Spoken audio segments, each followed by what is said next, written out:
Baiklah, Assalamualaikum warahmatullahi wabarakatuh. Waalaikumsalam warahmatullahi wabarakatuh. Perkenalkan, nama saya Widya Hernita Francisca, NIM 1820901121. Pada hari ini kita akan melaksanakan presentasi yang berjudul Psikologi Forensik terhadap Kode Etik Psikologi. Baiklah, langsung saja kita mulai presentasi pada hari ini. Next.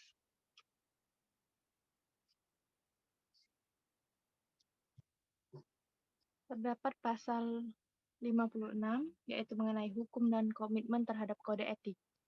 Yang pertama, psikologi forensik adalah bidang psikologi yang berkaitan dan atau diaplikasikan dalam bidang hukum, khususnya peradilan pidana.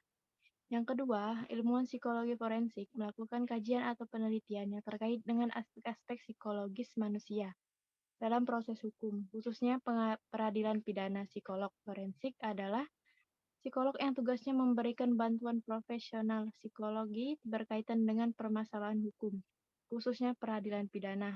Dan yang ketiga, psikolog atau ilmuwan psikologi yang menjalankan tugas psikologi forensik wajib memiliki kompetensi sesuai dengan tanggung jawab yang dijalaninya, memahami hukum di Indonesia dan implikasinya terhadap peran, tanggung jawab, wewenang, dan hak mereka. Dan keempat, psikolog atau ilmuwan psikologi menyadari adanya kemungkinan konflik antar kebutuhan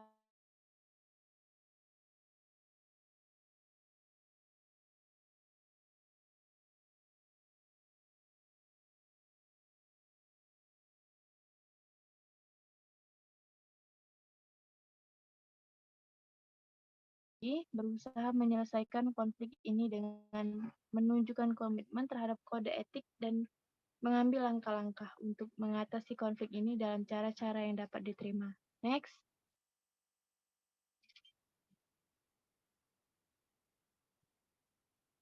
Next. Adapun pasal 57 mengenai kompetensi, yaitu yang pertama, praktik psikologi forensik adalah penanganan kasus psikologi forensik terutama yang membutuhkan keahlian dalam pemeriksaan psikologis seorang yang terlibat kasus peradilan pidana, yang bertujuan membantu proses peradilan dalam menegakkan kebenaran dan keadilan. Psikolog atau ilmuwan psikologi yang melakukan praktik psikologi forensik harus memiliki kompetensi sesuai dengan standar psikologi forensik, memahami sistem hukum di Indonesia dan mendasarkan pekerjaan pada kode etik psikologi. Yang kedua, praktik psikologi forensik yang meliputi pelaksanaan asesmen, evaluasi psikologis, penegakan diagnosa, konsultasi dan terapi psikologi, serta intervensi psikologi dalam kaitannya dengan proses hukum. Misalnya, evaluasi psikologis bagi pelaku atau korban kriminal sebagai saksi ahli, evaluasi kompetensi untuk hak pengasuhan anak, program asesmen, konsultasi, dan terapi di lembaga permasyarakatan.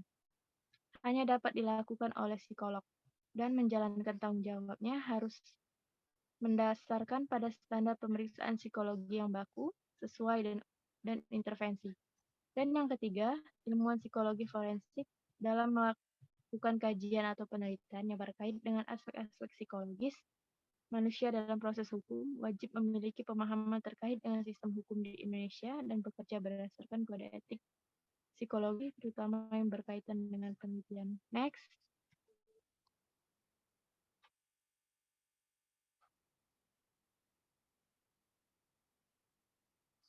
Next.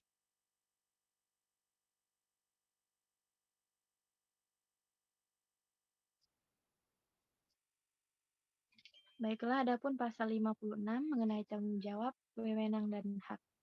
Yaitu yang pertama, psikolog atau ilmuwan psikologi forensik yang melakukan praktik psikologi forensik sesuai dengan kompetensinya, memiliki tanggung jawab membantu proses peradilan pidana dalam kasus yang ditanganinya sehingga tercapainya penegak kebenaran dan keadilan.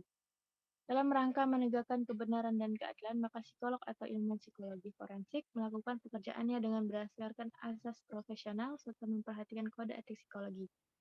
Dan yang kedua, psikolog forensik memiliki wewenang memberikan laporan tertulis atau lisan mengenai hasil penemuan forensik, atau membuat pernyataan karakter psikologis seseorang, hanya sesudah ia melakukan pemeriksaan terhadap pribadi bersangkutan sesuai standar prosedur dan pemeriksaan psikologi. Untuk mendukung pernyataan atau kesimpulannya, bila tidak melakukan pemeriksaan secara menyeluruh karena keadaan tidak memungkinkan. Psikolog menjelaskan keterbatasan yang ada, serta melakukan langkah-langkah untuk membatasi implikasi dari kesimpulan atau rekomendasi yang dibuatnya. Next. Dan yang ketiga, psikolog atau ilmuwan psikologi forensik yang dalam menjalankan pekerjaan di bidang psikologi sudah menjalankan tanggung jawabnya sesuai dengan standar, maka memiliki hak untuk mendapatkan perlindungan dari HIMSI jika ia mendapat masalah terkait dengan hukum. Next.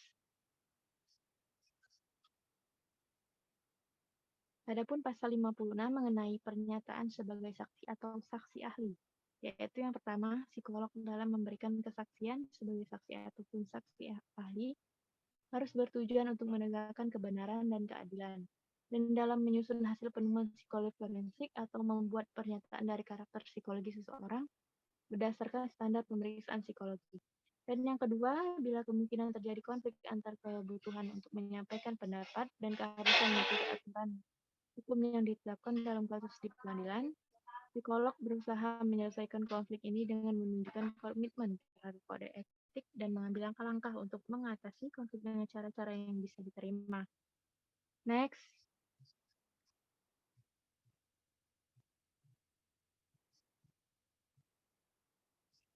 Dan yang ketiga, bila kemungkinan ada lebih dari satu saksi atau saksi ahli psikolog, maka psikolog tersebut harus memegang teguh prinsip hubungan profesional sesuai dengan pasal 19 Buku Kode Etik ini.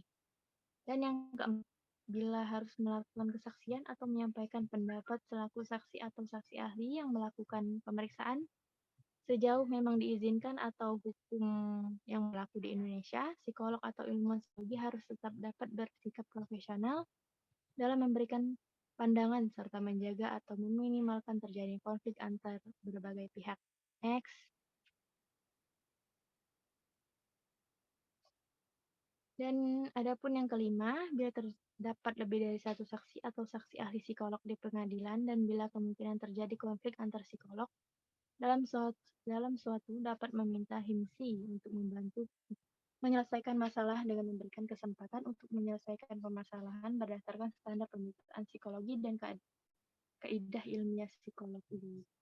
Dan yang keenam, bila terdapat lebih dari satu saksi atau saksi ahli yang berasal dari psikolog dan ahli profesi lain, dan bila memungkinkan terjadi konflik antar psikolog dan profesi lain tersebut, maka psikolog dapat memberi atau meminta HIMSI menyelesaikan masalah dengan mendiskusikannya dengan organisasi profesi di mana profesi lain tersebut bernaung.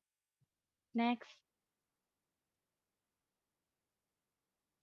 Dan adapun pasal 60 mengenai peran majemuk dan profesional psikolog atau ilmuwan psikologi. Psikolog atau ilmuwan psikologi harus menghindari untuk menjalankan peran majemuk bila peran majemuk terpaksa dilakukan kejelasan masing-masing, peran harus ditegaskan sejak awal dan tetap berpegang teguh pada asas profesionalitas, objektivitas, serta mencegah dan meminimalkan kesalahpahaman. Hal yang harus diperhatikan bila peran majemuk terpaksa dilakukan, yaitu satu, psikolog atau ilmuwan psikologi menghindari untuk melakukan peran majemuk dalam hal forensik, apalagi yang dapat menimbulkan konflik. Bila peran majemuk terpaksa dilakukan, misalnya dalam hal sebagai konsultan atau ahli serta menjadi saksi di pengadilan, kejelasan masing-masing peran harus ditegaskan sejak awal bagi psikolog atau ilmuwan psikologi serta pihak-pihak terkait untuk mempertahankan profesionalitas dan objektivitas serta mencegah dan meminimalkan kesalahpahaman pihak-pihak lain sehubung dengan peran majemuknya. Dan yang kedua, psikolog dan ilmuwan psikologi yang menjalin hubungan profesional sebelumnya dengan orang yang menjalani pemeriksaan tidak terhalangi untuk memberi kesaksian atau menyampaikan pendapatnya selaku saksi ahli yang melakukan pemeriksaan, sejauh diizinkan oleh aturan hukum yang berlaku, psikolog atau ilmuwan psikologi harus tetap dapat bersikap profesional dalam memberikan pandangan serta menjaga dan meminimalkan terjadinya konflik antar berbagai pihak. Dan yang ketiga, ilmu psikologi dan psikolog mempunyai kewajiban untuk memahami dan menjalankan pekerjaan sesuai dengan kode etik dan peranannya. Kurang dipahaminya kode etik tidak dapat menjadi alasan untuk mempertahankan diri ketika melakukan kesalahan atau pelanggaran. Next.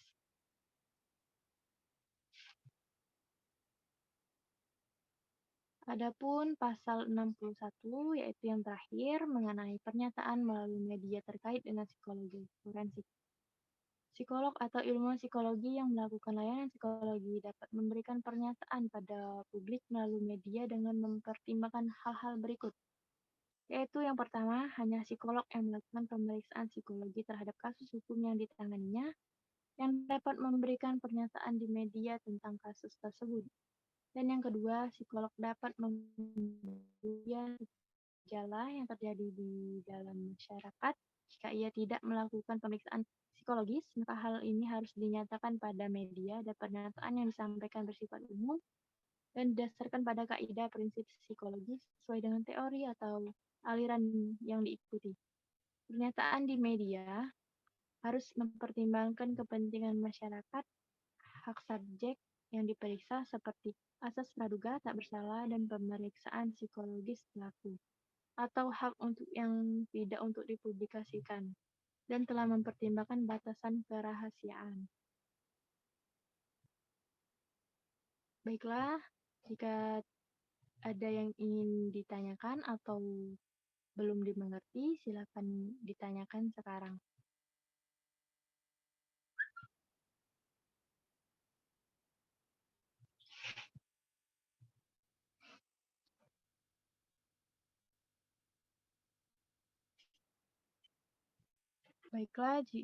Baiklah, apakah ada yang ingin ditanyakan?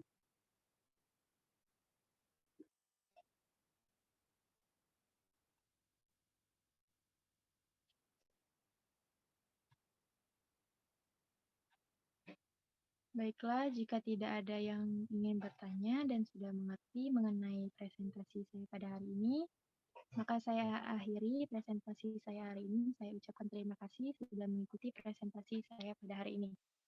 Saya ucapkan wassalamualaikum warahmatullahi wabarakatuh. Warahmatullahi wabarakatuh.